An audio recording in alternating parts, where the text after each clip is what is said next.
어느 새벽 교토 혼노지 사원. 일본 역사상 가장 강력했던 남자가 불길에 휩싸였습니다. 그의 이름은 오다 노부나가. 사람들은 그를 마왕이라 불렀습니다. 낡은 시대를 부수고 새로운 세상을 만들던 사람이었죠. 하지만 그날 새벽 그가 가장 신뢰했던 가신이 칼을 들었습니다. 변명조차 필요 없다. 노부나가의 마지막 말이었습니다. 그는 이 한마디를 남기고 불길 속으로 걸어 들어갔습니다. 천하를 거머쥐기 직전이었습니다. 일본 통일까지 단 한 걸음 남았었죠. 마왕이 사라진 뒤 그가 남긴 자식들은 어떻게 되었을까요? 오늘 우리는 그 이야기를 따라가 보려 합니다. 권력의 정점에 서 있던 이들이 단 하루 만에 나락으로 떨어진 이야기. 아버지의 이름이 축복이 아니라 저주가 되어버린 사람들의 이야기입니다. 오늘의 이야기 시작하기 전 구독과 좋아요 눌러주시고 지금 어디서 듣고 계신지 댓글로 남겨주시면 따뜻한 마음을 담아 계신 그곳에 평안과 행복이 깃들기를 응원하겠습니다. 자, 그럼 오늘의 이야기 시작하겠습니다. 제1장 천하인의 자식으로 태어나다. 오다 노부나가에게는 여러 명의 자식이 있었습니다. 장녀 도쿠히메, 장남 노부타다, 차남 노부카츠, 삼남 노부타카, 그리고 수많은 서자들까지. 이들은 태어나는 순간부터 특별했습니다. 일본에서 가장 강력한 남자의 피를 받았으니까요. 사람들은 말했습니다. 저 아이들은 신의 축복을 받았다고. 하지만 정말 그랬을까요? 역사를 들여다보면 전혀 다른 진실이 보입니다. 그들에게 주어진 것은 축복이 아니라 견디기 힘든 무게였습니다. 아버지가 살아있을 때 그들은 천하를 가진 주인이었습니다. 하지만 아버지가 죽는 순간 그들은 권력 게임의 말이 되어버렸습니다. 누군가의 야심을 위해 움직이는 도구가 된 것이죠. 도쿠이메는 1559년에 태어났습니다. 그녀가 6살이 되던 해 아버지 노부나가는 중대한 결정을 내립니다. 딸을 도쿠가와 가문에 시집 보내기로 한 것입니다. 신랑은 도쿠가와 이에야스의 장남모 우야스였습니다. 6살 소녀가 무슨 결혼을 알았겠습니까? 하지만 전국시대에 공주로 태어난다는 것은 그런 것이었습니다. 자신의 의지와 상관없이 정략 결혼의 도구가 되는 것. 당시 일본은 100여 년 넘게 전쟁이 계속되던 시대였습니다. 사람들은 이 시대를 전국시대라고 불렀죠. 중앙정부는 힘을 잃었고 각 지방의 영주들이 서로 싸우며 영토를 빼앗았습니다. 전쟁이 일상이었습니다. 오늘의 동맹이 내일의 적이 되었죠. 아버지가 아들을 죽이고 형제가 서로 칼을 겨누는 일도 흔했습니다. 이런 혼란 속에서 살아남으려면 강해져야 했습니다. 그리고 강한 자와 동맹을 맺어야 했죠. 정략 결혼은 동맹을 맺는 가장 확실한 방법이었습니다. 피로 연결된 관계는 쉽게 깨지지 않으니까요. 적어도 겉으로는.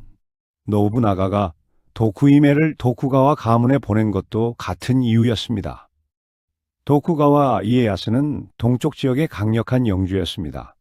노부나가는 그와 동맹을 맺어 뒤를 든든하게 하고 싶었죠. 도쿠이메는 낯선 성으로 보내졌습니다. 엄마도 아빠도 없는 곳이었죠. 그곳에서 그녀는 남편이 될 소년과 함께 자라났습니다. 다행히 두 사람은 금슬이 좋았습니다. 시간이 흘러 도쿠이메는 2명의 딸을 낳았습니다. 겉으로 보기엔 행복한 부부였죠. 하지만 그 행복 밑바닥에는 금이 가기 시작했습니다. 문제는 시어머니 치키야 마도노였습니다. 그녀는 본래 이마가와 가문의 여인이었습니다. 그런데 이마가와 가문은 누구에게 멸망당했죠? 바로 오다 노부나가에게였습니다. 생각해보세요. 자기 친정을 멸망시킨 원수의 딸이 며느리로 들어온 겁니다. 츠키야 마도노는 도쿠이메를 볼 때마다 옛 원한이 떠올랐을 겁니다. 그녀는 며느리를 노골적으로 괴롭히기 시작합니다. 특히 도쿠이메가 아들을 낳지 못한다는 점을 집요하게 공격했습니다.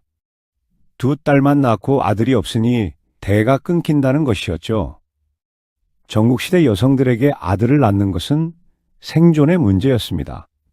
아들이 없으면 집안에서 입지가 약해졌죠. 특히 남편이 죽으면 쫓겨나기 일쑤였습니다. 치키야 마도노는 아들 노부야스에게 즉시를 드리기 시작합니다. 그것도 과거 다케다 가문 출신의 여인들이었습니다. 왜 하필 다케다 가문이었을까요? 당시 다케다 가문은 오다 노부나가의 최대 적이었습니다.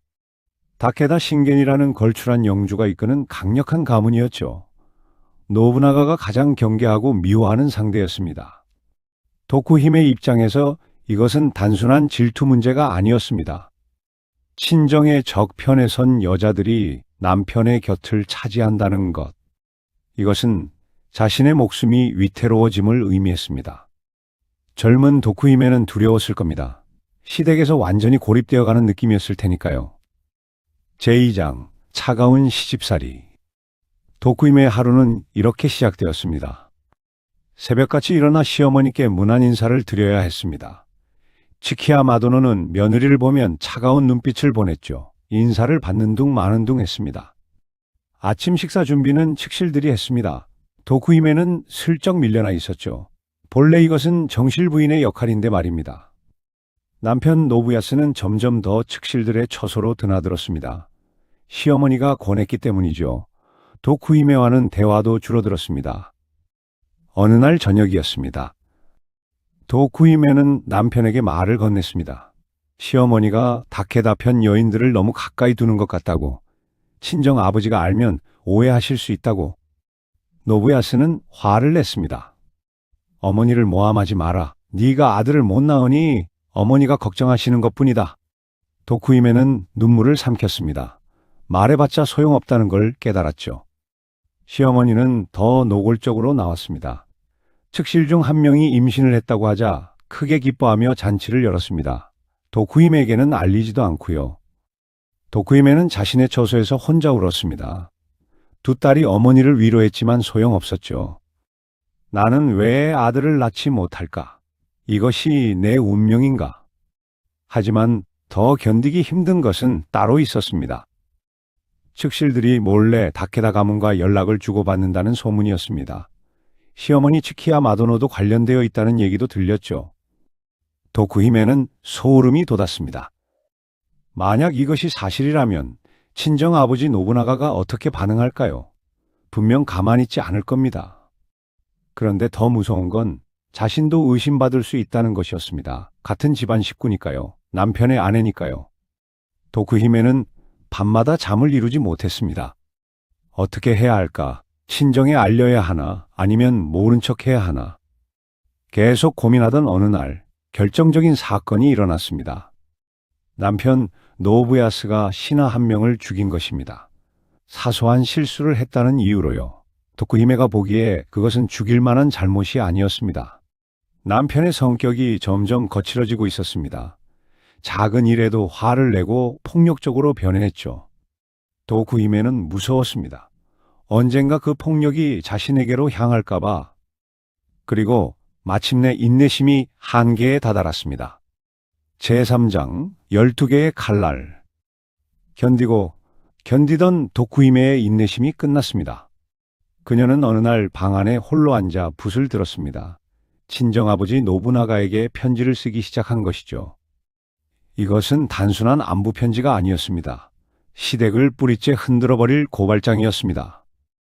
내용은 12가지 항목으로 나뉘어 있었습니다. 그래서 사람들은 이것을 12개조의 편지라고 부릅니다. 편지에는 구체적이고 치명적인 내용들이 담겨 있었습니다. 시어머니가 저와 남편 사이를 이간질합니다. 남편은 성품이 거칠어 무고한 사람을 죽이기도 합니다. 그리고 가장 결정적인 한 방이 있었습니다.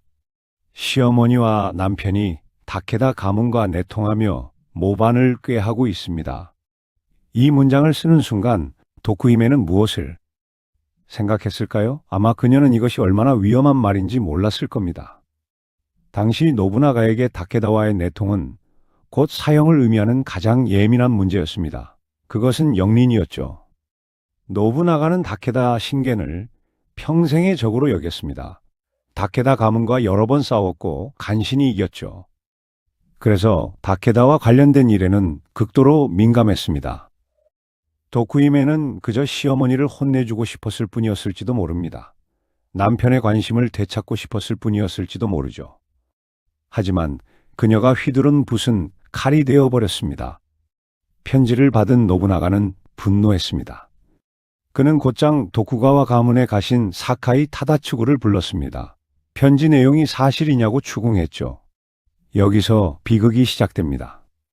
사카이는 자기 죽은 노부야스를 적극적으로 변호하지 않았습니다. 애매하게 얼버무렸죠.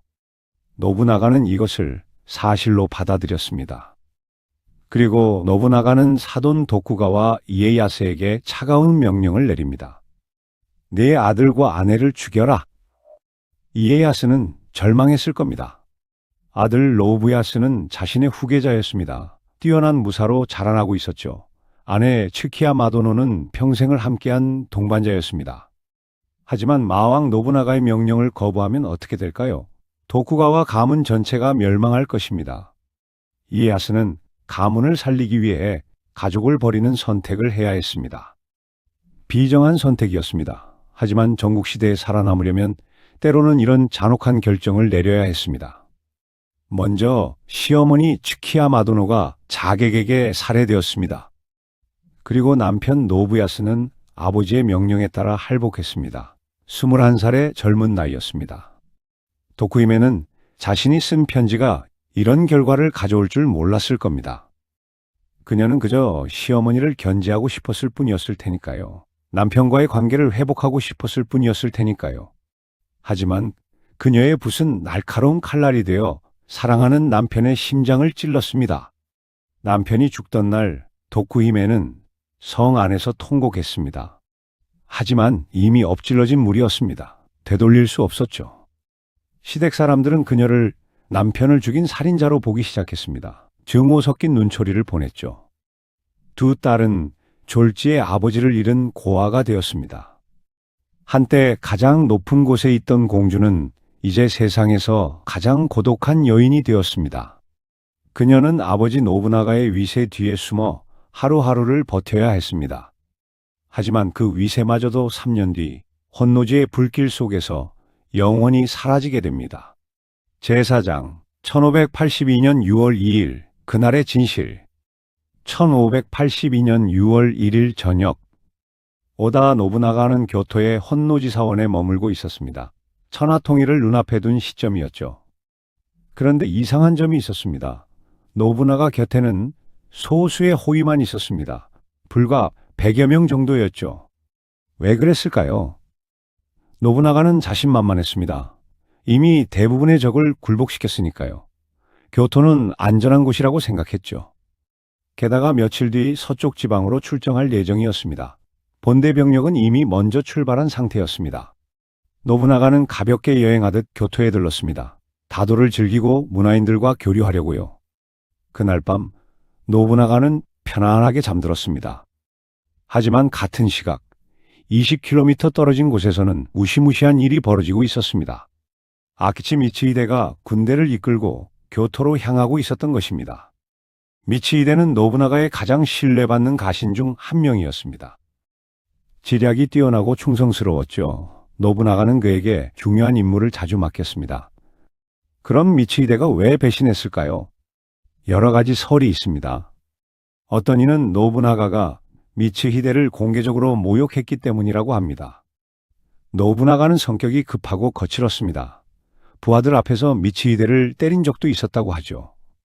어떤 이는 미츠히데가 자신의 영지를 빼앗길까봐 두려워했다고 합니다. 노부나가는 공이 있으면 상을 주지만 실수하면 가혹하게 벌했습니다. 어떤 이는 미츠히데가 천하를 차지하려는 야심이 있었다고 합니다. 노부나가를 제거하면 자신이 천하인이 될 수 있다고 생각했다는 것이죠. 진실이 무엇이든 미츠히데는 결심했습니다. 노부나가를 죽이기로. 6월 2일 새벽, 아직 어둠이 가시지 않은 시각이었습니다. 미츠히데의 군대가 혼노지를 포위했습니다. 1만 3천 명의 대군이었죠. 노부나가는 소란에 깨어났습니다. 밖에서 고함 소리와 말발굽 소리가 들렸죠. 부하 한 명이 급히 달려왔습니다. 적입니다. 사원이 포위되었습니다. 노부나가는 침착하게 물었습니다. 누구냐? 어느 가문의 군대냐? 아케치의 군대입니다. 노부나가는 순간 모든 것을 이해했습니다. 모반이었죠. 그는 활을 집어 들었습니다. 그리고 창문으로 다가오는 적들을 향해 쏘기 시작했습니다. 노부나가는 명궁이었습니다. 화살이 날아갈 때마다 적병이 쓰러졌죠. 하지만 적은 너무 많았습니다.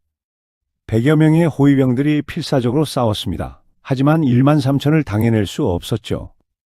한 명씩 쓰러져 갔습니다. 노부나가는 깨달았습니다. 이제 끝이구나. 그는 활을 내려놓았습니다. 그리고 안쪽 방으로 들어갔죠. 변명조차 필요 없다. 마지막 말이었습니다. 노부나가는 스스로 불을 질렀습니다. 그리고 그 불길 속에서 자결했습니다. 시신은 발견되지 않았습니다. 완전히 타버렸기 때문이죠. 일본 역사상 가장 강력했던 남자가 그렇게 사라졌습니다. 같은 시각 가까운 니조성에는 노부나가의 장남 노부타다가 있었습니다.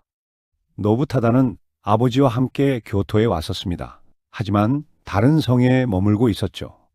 혼노지에서 연기가 피어오르는 것을 본 노부타다는 곧바로 상황을 파악했습니다. 부하들이 말했습니다. 도망치십시오. 아직 늦지 않았습니다. 노부타다는 충분히 도망칠 수 있었습니다. 말을 타고 동쪽으로 달리면 아케치의 포위망을 벗어날 수 있었죠. 하지만 그는 고개를 저었습니다. 아버지가 돌아가셨을지도 모르는데 나만 살 순 없다. 노부타다는 니조성으로 들어갔습니다. 그리고 성문을 닫았죠. 아케치의 군대가 니조성을 포위했습니다. 노부타다와 그의 부하들은 끝까지 싸웠습니다. 하지만 결과는 뻔했죠. 마침내 노부타다는 할복했습니다. 26살이었습니다. 오다 가문의 가장 빛나는 별이 진 순간이었습니다. 만약 그가 살아남았더라면 어땠을까요? 오다 가문은 결코 히데요시의 손에 넘어가지 않았을 것입니다. 그의 죽음은 오다 가문 몰락의 결정타가 되었습니다. 제5장 거인의 사후 히데요시의 등장. 혼노지의 소식은 순식간에 퍼져나갔습니다. 일본 전역이 충격에 휩싸였죠. 천하를 통일하기 직전이었던 노부나가가 죽다니. 하지만 가장 빠르게 반응한 사람이 있었습니다. 도요토미 히데요시였습니다. 히데요시는 그때 서쪽 지방에서 전투를 벌이고 있었습니다. 노부나가의 명령을 받아 출정한 것이었죠. 6월 3일 히데요시는 노부나가의 죽음 소식을 들었습니다. 그는 즉시 결단을 내렸습니다. 적과 강화를 맺고 교토로 돌아가기로 한 것이죠. 부하들이 놀랐습니다. 아직 전투가 끝나지 않았는데 어떻게 돌아갑니까? 히데요시는 차분하게 말했습니다. 지금 중요한 것은 여기가 아니다. 교토다. 미츠히데를 토벌하는 자가 다음 천하인이 될 것이다. 히데요시는 놀라운 속도로 군대를 이동시켰습니다. 사흘 만에 200km를 달렸죠. 역사상 유례없는 강행군이었습니다. 그리고 6월 13일 히데요시는 미츠히데의 군대와 맞붙었습니다. 야마자키 전투였습니다. 미츠히데는 노부나가를 죽였지만 천하를 차지하지 못했습니다. 다른 영주들이 그를 배신자로 여기고 협력하지 않았기 때문이죠. 미츠히데의 군대는 고립되어 있었습니다. 반면 히데요시는 주군의 원수를 갚는다는 명분이 있었습니다. 많은 장수들이 그에게 협력했죠. 전투는 히데요시의 압도적 승리로 끝났습니다. 미츠히데는 도망치다 농민에게 죽임을 당했습니다. 노부나가를 죽이고 불과 열흘 만의 일이었죠. 히데요시는 순식간에 영웅이 되었습니다. 주군의 원수를 갚은 충신이었으니까요. 하지만 히데요시의 진짜 야심은 이제부터 시작이었습니다. 노부나가와 노부타다가 동시에 사망하자 오다 가문의 가신들이 모였습니다. 후계자를 정하기 위해서였죠. 이것이 바로 역사의 물줄기를 바꾼 기요스 회의입니다. 히데요시는 이 회의를 주도했습니다. 미츠히데를 토벌한 공로가 있었으니까요. 회의장에는 노부나가의 살아남은 두 아들도 있었습니다. 차남 노부카츠와 삼남 노부타카였습니다. 두 형제는 서로 자신이 후계자라며 추태에 가까운 다툼을 벌였습니다. 노부카츠가 말했습니다. 나는 차남이다. 형이 죽었으니 당연히 내가 계승해야 한다. 노부타카가 반박했습니다. 형님은 어리석어서 가문을 이끌 수 없다. 내가 더 능력이 있다. 두 형제는 아버지가 이룩한 대업에는 관심이 없었습니다. 오직 누가 더 넓은 영지를 가질 것인가, 누가 오다라는 이름의 주인이 될 것인가에만 매몰되었죠.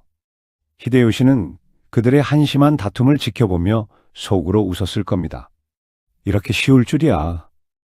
히데요시는 교묘한 제안을 했습니다. 두 분 다 자격이 있으십니다. 하지만 진정한 적통은 따로 있지 않습니까? 죽은 장남 노부타다님의 아들 말입니다. 히데요시가 가리킨 것은 3살배기 아이 삼보시였습니다. 적통은 이 아이에게 있다는 명분이었죠. 노부카츠와 노부타카는 반박할 수 없었습니다. 혈통으로 따지면 정말 삼보시가 맞았으니까요. 히데요시는 계속 말을 이었습니다. 물론 이 어린 주군을 누군가 보좌해야 합니다. 제가 그 역할을 맡겠습니다. 이렇게 해서 히데요시는 어린 삼보시를 꼭두각시로 내세우고 스스로가 실권을 장악했습니다. 노부카츠와 노부타카는 허수아비가 되었습니다. 히데요시의 영리함은 여기서 끝나지 않았습니다. 그는 두 형제를 서로 싸우게 만들기 시작했습니다. 삼남 노부타카는 히데요시의 야심을 꿰뚫어보고 있었습니다. 그래서 히데요시에게 저항했죠. 히데요시는 교묘하게 차남 노부카츠를 회유했습니다. 노부카츠님, 동생이 반란을 일으키려 합니다. 우리가 힘을 합쳐 막아야 하지 않겠습니까? 권력에 눈이 먼 노부카츠는 히데요시의 말에 넘어갔습니다. 형이 동생을 공격하는 비극이 벌어진 것이죠. 1583년 노부카츠와 히데요시의 연합군이 노부타카의 성을 포위했습니다. 노부타카는 끝까지 싸우고 싶었습니다. 하지만 가신들이 만류했죠. 싸워봤자 이길 수 없다고. 결국 그는 항복하고 할복을 명령받았습니다. 25살의 젊은 나이였습니다. 그는 죽기 전 한 편의 시를 남겼습니다. 히데요시를 저주하는 내용이었죠. 옛 주인을 배신하고 어린 주군을 속인 자여, 천벌이 반드시 내릴 것이다. 노부타카가 죽자 노부카츠는 승리감에 들떠 있었습니다. 이제 자신이 오다 가문을 이끌 수 있다고 생각했죠. 하지만 히데요시는 차갑게 말했습니다. 수고하셨습니다. 이제 영지로 돌아가 쉬십시오. 노부카츠는 권력의 중심에서 밀려났습니다. 1590년 히데요시는 노부카츠에게 영지를 옮기라고 명령합니다. 하지만 노부카츠는 거부했죠. 이것이 화근이 되었습니다. 히데요시는 분노했고 노부카츠의 모든 영지를 몰수해버렸습니다. 한순간에 노부카츠는 영지도 없는 떠돌이 신분이 되었죠. 노부카츠는 히데요시에게 용서를 빌었습니다. 무릎을 꿇고 목숨만 살려달라고 애원했습니다. 과거 자신의 아버지 밑에서 신발이나 들던 하인에게 말이죠. 히데요시는 그를 살려주긴 했지만 권력의 중심에서 완전히 밀어냈습니다. 이렇게 해서 히데요시는 오다 가문의 아들들을 모두 제거했습니다. 직접 죽이지 않고 교묘하게 서로 싸우게 만들고 고립시켰죠. 그리고 마침내 히데요시는 천하인이 되었습니다. 과거 노부나가의 신발을 들던 천민 출신이 일본의 최고 권력자가 된 것입니다. 제6장 도쿠히메의 추방과 고독. 혼노지의 소식이 도쿠가와 가문의 성에 전해진 것은 6월 3일이었습니다. 도쿠히메는 그 소식을 듣고 온몸이 얼어붙었습니다. 아버지가 죽었다. 형도 죽었다. 이제 자신을 지켜줄 사람이 아무도 없다는 것을 깨달았죠. 그동안 시댁 식구들이 그녀를 함부로 대하지 못한 이유가 뭐였을까요? 오직 하나, 그녀 뒤에 버티고선 마왕 노부나가의 그림자 때문이었습니다. 이제 그 그림자가 사라졌습니다. 남편을 죽음으로 몰아넣은 편지 사건을 기억하는 도쿠가와 가문 사람들에게 도쿠히메는 더 이상 지켜야 할 공주가 아니었습니다. 증오스러운 원수의 딸일 뿐이었죠. 도쿠가와 이에야스는 냉정하게 결정을 내렸습니다. 도쿠히메를 친정으로 돌려보내라. 도쿠히메는 애원했습니다. 딸들만은 데리고 가게 해주십시오.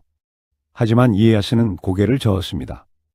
딸들은 도쿠가와 가문의 핏줄이다. 여기 남아야 한다. 도쿠히메는 두 딸과 생이별을 강요당했습니다. 큰딸 토쿠히메는 9살이었습니다.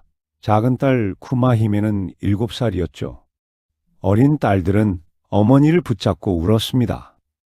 어머니, 가지 마세요. 우리를 버리지 마세요. 도쿠히메는 딸들을 꼭 안았습니다. 눈물이 멈추지 않았죠. 꼭 다시 만나자. 어머니가 반드시 너희를 데리러 올게. 하지만 그녀는 알고 있었습니다. 그것은 지킬 수 없는 약속이라는 것을. 도쿠이메는 성에서 쫓겨났습니다.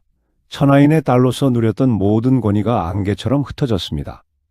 그녀는 홀로 친정인 기우성을 향해 먼 길을 떠났습니다.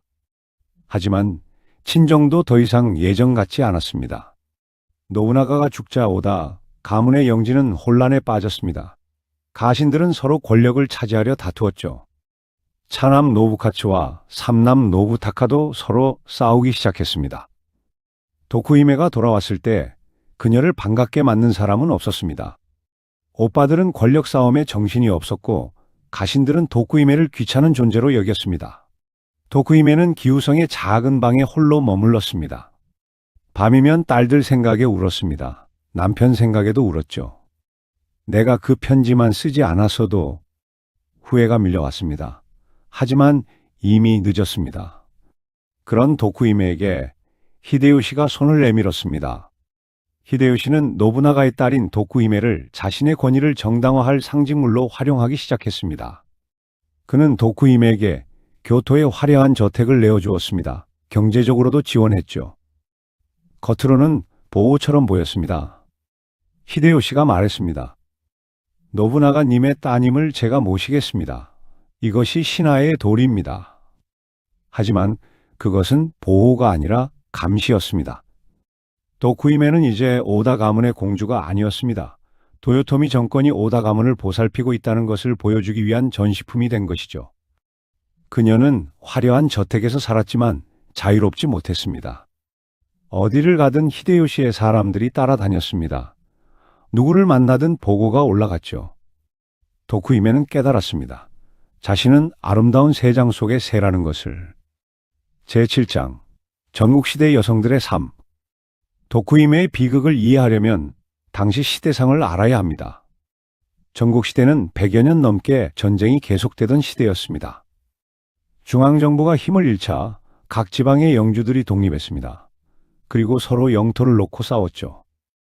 강한 자가 살아남고 약한 자는 멸망했습니다. 어제의 동맹이 오늘의 적이 되었죠. 이런 시대의 여성들, 특히 귀족 여성들은 어떻게 살았을까요? 그들은 정치의 도구였습니다. 가문과 가문을 연결하는 끈이었죠. 동맹을 맺을 때 딸을 시집 보냈습니다. 적대 관계를 청산할 때도 딸을 보냈죠. 딸들은 자신의 의지와 상관없이 낯선 곳으로 보내졌습니다. 어떤 이는 6살에, 어떤 이는 10살에 시집 갔습니다. 남편이 누구인지도 모르는 채로요. 도쿠히메가 6살에 시집 간 것도 전국시대에는 흔한 일이었습니다. 어린 나이에 시집가면 시댁에서 자라며 그 집안의 사람이 됩니다. 친정에 대한 기억이 희미해지죠. 이것이 정략결혼의 목적이었습니다. 친정과 시댁을 확실하게 연결하는 것. 하지만 현실은 그렇게 단순하지 않았습니다. 시집간 딸들은 시댁과 친정 사이에서 줄타기를 해야 했습니다. 시댁에서는 친정의 스파이로 의심받았습니다. 친정에서는 시댁의 정보를 캐내라고 압박했죠. 전쟁이 나면 더 비참했습니다. 친정과 시댁이 적이 되는 경우도 많았으니까요. 그러면 여자들은 어느 쪽도 선택할 수 없었습니다. 도쿠이메의 시어머니 츠키야 마도노가 그랬습니다. 그녀의 친정 이마가와 가문은 노부나가에게 멸망당했습니다. 그런데 며느리가 원수의 딸이었으니 얼마나 괴로웠겠습니까? 츠키야 마도노가 도쿠이메를 괴롭힌 것도 이해가 됩니다. 옳은 일은 아니지만 인간적으로 이해는 되죠. 전국시대 여성들은 목소리를 낼 수 없었습니다. 불만이 있어도 참아야 했고 억울해도 견뎌야 했습니다. 여성의 역할은 정해져 있었습니다. 아들을 낳고 집안을 돌보는 것. 특히 아들을 낳는 것은 생존의 문제였습니다. 아들이 없으면 집안에서 입지가 약해졌죠. 측실이 들어왔고 정실의 자리가 위태로워졌습니다. 도쿠이메가 아들을 낳지 못해 시어머니에게 공격받은 것도 이런 이유였습니다. 여성들에게는 선택권이 없었습니다. 누구와 결혼할지, 어디서 살지, 무엇을 할지 모든 것이 남자들이 정했죠. 아버지가 정하고 남편이 정하고 아들이 정했습니다. 여성 스스로의 의지는 중요하지 않았습니다. 도쿠이메가 편지를 쓴 것은 그래서 더 비극적입니다. 그것은 그녀가 할 수 있는 유일한 저항이었습니다. 목소리를 낼 수 있는 유일한 방법이었죠. 하지만 그 목소리는 너무 컸습니다. 통제할 수 없을 만큼. 결국 그녀의 목소리는 사랑하는 사람들을 죽이는 칼이 되어버렸습니다. 전국시대 여성들 중에는 다른 운명을 맞은 이들도 있었습니다. 노부나가의 여동생 오이치가 그랬습니다. 오이치는 절세 미인이었다고 합니다. 노부나가는 그녀를 아사히 나가마사에게 시집 보냈죠. 아사히 가문과 동맹을 맺기 위해서였습니다. 오이치와 나가마사는 금슬이 좋았습니다. 세 딸을 낳았죠. 하지만 정치 상황이 바뀌었습니다. 아사히 나가마사가 노부나가를 배신하고 적이 된 것입니다. 오이치는 남편에게 밀서를 보냈다고 합니다. 오빠가 공격할 것이니 조심하라고. 하지만 나가마사는 결국 패배했습니다. 노부나가의 군대에게 말이죠. 나가마사는 자결했습니다. 오이치는 세 딸과 함께 친정으로 돌아왔죠. 오빠, 노부나가는 여동생을 다시 시집 보냈습니다.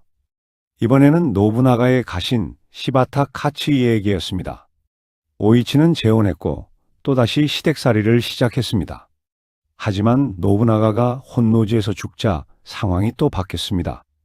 시바타 카츠이에와 히데요시가 권력을 놓고 싸우게 된 것이죠. 결국 카츠이에가 패배했습니다. 성이 포위되자 카츠이에는 자결하기로 했습니다. 오이치에게 말했죠. 당신은 살아남으시오. 딸들을 키워야 하지 않소. 하지만 오이치는 고개를 저었습니다. 또다시 홀로 살아남아 누군가에게 시집갈 수는 없습니다.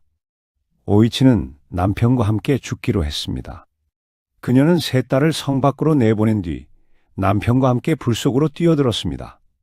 오이치의 세 딸, 차차, 하츠, 고는 살아남았습니다. 하지만 그들의 운명도 순탄하지 않았습니다. 큰딸 차차는 나중에 히데요시의 측실이 되었습니다. 어머니의 재혼 남편을 죽인 원수에게 시집간 것이죠. 차차는 히데요시의 아들을 낳았습니다. 히데요리였습니다. 히데요시가 죽은 뒤 차차는 아들을 지키려 했습니다. 하지만 도쿠가와 이에야스가 공격해왔죠. 결국 오사카 성이 함락되었고 차차와 히데요리는 자결했습니다. 오이치의 핏줄은 이렇게 비극적으로 이어졌습니다. 이것이 전국시대 여성들의 운명이었습니다. 강한 남자들의 권력 게임 속에서 그들은 도구였고 희생양이었습니다. 제8장 엇갈린 재회. 세월이 흘렀습니다. 천하의 주인은 히데요시를 거쳐 다시 도쿠가와 이에야스에게로 넘어갔습니다. 1600년 세키가하라 전투에서 이에야스가 승리한 것이죠. 이에야스는 에도의 막부를 열었습니다. 이제 그가 일본의 최고 권력자였습니다. 도쿠히메는 이제 40 중반의 중년 여인이 되었습니다. 그녀에게 남은 유일한 희망이 있었습니다. 시댁에 두고 온 두 딸, 쿠마히메와 토쿠히메를 다시 만나는 것이었죠. 이에야스는 권력을 잡은 뒤 정치적 안정을 원했습니다. 과거의 원한을 청산하고 화해하는 분위기를 만들려 했죠. 그래서 도쿠히메에게 딸들을 만날 기회를 주었습니다. 도쿠히메는 떨리는 마음으로 교토에서 에도로 향했습니다. 20여 년 만에 재회였습니다. 딸들은 어떻게 자랐을까? 나를 기억하고 있을까? 보고 싶어 했을까? 온갖 생각이 머릿속을 스쳤습니다. 에도에 도착한 도쿠히메는 딸들과 마주했습니다. 하지만 그 재회는 눈물겨운 감격이 아니었습니다. 어머니가 떠날 때 고작 5살이었던 딸들은 어느덧 장성의 한 가문의 안주인이 되어 있었습니다. 큰딸 토쿠히메는 혼다 타다카츠의 아들에게 시집갔습니다. 작은 딸 쿠마히메는 이케다 테루마사에게 시집갔죠. 딸들의 눈에는 어머니에 대한 그리움보다 원망과 낯선이 서려 있었습니다. 쿠마히메가 차갑게 물었습니다. 어머니는 왜 우리를 버리고 떠나셨습니까? 도쿠히메는 말문이 막혔습니다. 나도 떠나고 싶지 않았다. 쫓겨난 것이다. 하지만 그 말을 할 수 없었습니다. 작은 딸 쿠마히메가 더 날카로운 질문을 던졌습니다. 왜 우리 아버지를 죽게 만드는 편지를 쓰셨습니까? 도쿠히메는 고개를 숙였습니다. 나도 그럴 줄 몰랐다. 용서해다오. 하지만 딸들은 용서하지 않았습니다. 그들은 어린 나이에 아버지를 잃었습니다. 어머니에게도 버림받았다고 생각했죠. 할아버지 이에야스의 보살핌 속에 자랐지만 부모의 사랑은 느끼지 못했습니다. 딸들은 도쿠히메를 냉담하게 대했습니다. 오래 머물지 마시고 돌아가십시오. 우리에게 어머니는 없습니다. 도쿠히메는 무너졌습니다. 가족을 지키기 위해 휘둘렀던 붓이 결국 자식들과의 천륜마저 끊어놓았음을 깨닫는 순간이었습니다. 그녀는 교토로 돌아왔습니다. 이번에는 정말로 혼자였습니다. 아버지도 남편도 딸들도 없었죠. 이것이 그녀가 평생을 그리워했던 가족과의 마지막 모습이었습니다. 제9장 참회의 나날. 이제 도쿠히메에게 속세의 권력이나 이름은 아무런 의미가 없었습니다. 그녀는 스스로 머리를 깎고 승려가 되기로 결심했습니다. 이름은 조쇼인. 그녀는 교토의 작은 암자에 응거하며 매일 새벽 불난 앞에 앉았습니다. 그녀가 올리는 기도의 대상은 다양했습니다. 자신의 편지 때문에 젊은 나이에 할복한 남편 노부야스, 혼노지의 불길 속에서 사라진 아버지 노부나가, 니조성에서 장렬히 전사한 오빠 노부타다, 권력 싸움에 휘말려 죽어간 동생들 노부타카와 노부카츠, 그리고 전쟁으로 죽어간 수많은 사람들. 화려한 비단옷 대신 거친 무명 승복을 입었습니다. 기름진 음식 대신 소박한 나물을 먹었죠. 도쿠히메의 하루는 단조로웠습니다. 새벽에 일어나 불경을 읽었습니다. 아침 공양을 하고 또 기도했죠. 낮에는 암자 주변을 청소하고 저녁에는 다시 기도했습니다. 가끔 찾아오는 사람이 있었습니다. 과거 오다 가문을 섬겼던 늙은 가신들이었습니다. 그들은 옛 주군의 딸을 보며 눈물을 흘렸죠. 도쿠히메는 그들에게 아버지 노부나가의 이야기를 들었습니다.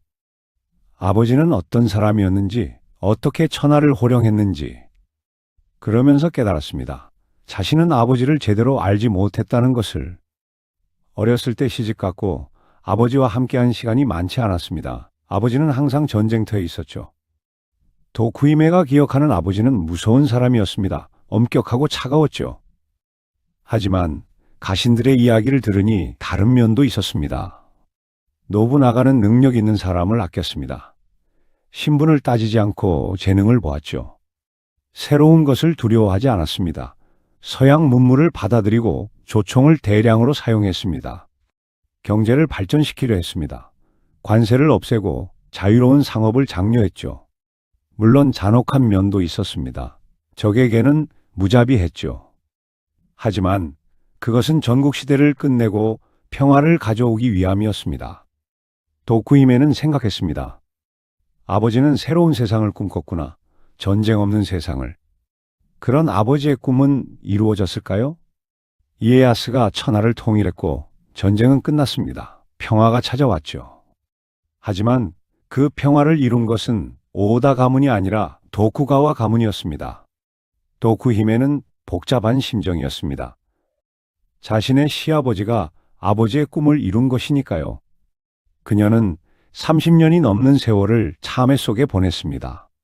한때 일본에서 가장 높은 곳에 있던 여인이 가장 낮은 곳에서 죽은 이들의 명복을 빌며 살아가는 모습. 전국시대라는 잔혹한 역사가 남긴 가장 슬픈 풍경 중 하나였습니다. 제10장, 마왕의 적통, 그 비참한 종말. 도쿠히메가 기도를 올리는 동안 오다 가문의 마지막 자존심마저 무너졌습니다. 조카 삼보시, 정식 이름은 오다 히데노부. 기요스 회의에서 히데요시가 내세운 그 3살배기 아이였습니다. 히데노부는 히데요시의 꼭두각시로 자랐습니다. 명목상으로는 오다 가문의 당주였지만 실권은 전혀 없었죠. 히데요시가 모든 것을 결정했습니다. 히데노부는 자라면서 자신의 처지를 깨달았을 겁니다.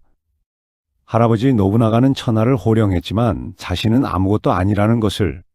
1600년 운명의 세키가하라 전투가 벌어졌습니다. 동군과 서군으로 나뉘어 일본 전체가 두 편으로 갈라졌죠. 히데노부는 선택을 해야 했습니다.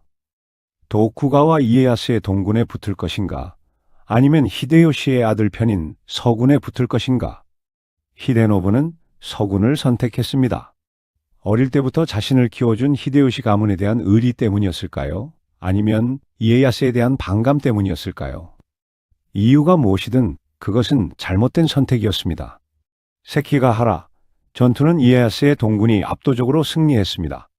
전투가 끝나자 이에야스는 패배한 쪽을 가혹하게 처벌했습니다. 히데노부는 영지를 모두 몰수당했습니다. 노부나가의 적통 손자라는 화려한 타이틀이 무색하게 그는 고야산으로 추방되었습니다. 고야산은 산속 깊은 곳의 사원이었습니다. 정치범들이 유배되는 곳이었죠. 히데노부는 그곳에서 쓸쓸한 나날을 보냈습니다. 한때 자신은 천하인의 손자였습니다. 하지만 이제는 아무도 찾지 않는 유배인이었죠. 1605년 히데노부는 병으로 죽었습니다. 26살이었습니다. 후사도 없었죠. 이로써 노부나가의 장남 노부타다의 혈통은 완전히 끊겼습니다. 노부나가가 세우고자 했던 오다의 제국은 완전히 역사 속으로 사라지게 되었습니다. 유랑하며 목숨을 구걸하던 차남 노부카치의 후손들만이 간신히 이름만 이어갈 뿐이었습니다. 도쿠히메는 조카 히데노부의 죽음 소식을 들었습니다. 또 한 명의 가족이 떠났습니다. 그녀는 불단 앞에 앉아 조카를 위해 기도했습니다. 오다 가문은 이제 정말 끝났구나. 한때 일본을 호령하던 가문이 이렇게 초라하게 무너졌습니다. 제11장 74살의 마지막 찻잔. 1636년 늦가을 저녁, 교토의 한 방에 74살의 노파가 된 도쿠히메가 앉아 있습니다. 창밖으로는 붉은 노을이 지고 있습니다. 그 빛은 마치 54해 전 아버지가 사라졌던 혼노지의 불길처럼 붉고 강렬합니다. 도쿠히메는 이제 기력이 쇠했습니다. 일어서는 것도 힘들었죠. 주변에는 몇 명의 비구니들이 있었습니다. 그들은 조쇼인 스님을 돌보며 함께 수행했습니다. 도쿠히메는 차를 마시고 싶었습니다. 비구니 한 명이 차를 끓여왔습니다. 도쿠히메는 덜덜 떨리는 손으로 찻잔을 들어 올렸습니다. 따뜻한 차가 목을 타고 내려갔습니다. 문득 불어오는 가을바람에 문풍지가 떨리는 소리가 들렸습니다. 그 소리가 마치 젊은 날 남편이 성문을 열고 들어오던 발소리처럼 들렸습니다. 도쿠히메는 눈을 감았습니다. 남편의 얼굴이 떠올랐습니다. 21살에 죽은 젊은 얼굴이었죠. 그리고 두 딸의 어린 얼굴도 떠올랐습니다. 대여섯 살 때의 모습이었습니다. 아버지 노부나가의 얼굴도 떠올랐습니다. 무서웠지만 그리운 얼굴이었습니다. 도쿠히메는 품속에서 누렇게 바랜 종이 한 장을 꺼냈습니다. 바로 인생을 송두리째 바꿨던 그 12개조 편지의 사본이었습니다. 그녀는 평생 이 종이를 간직했습니다. 자신의 죄를 잊지 않기 위해서였죠. 도쿠히메는 떨리는 목소리로 중얼거렸습니다. 아버님, 제가 보낸 것은 편지가 아니라 칼이었나 봅니다. 그 칼이 돌고 돌아 결국 제 가슴을 찔렀습니다. 이제야 그 칼날을 내려놓고 남편 곁으로 가려 합니다. 찻잔이 손에서 미끄러졌습니다.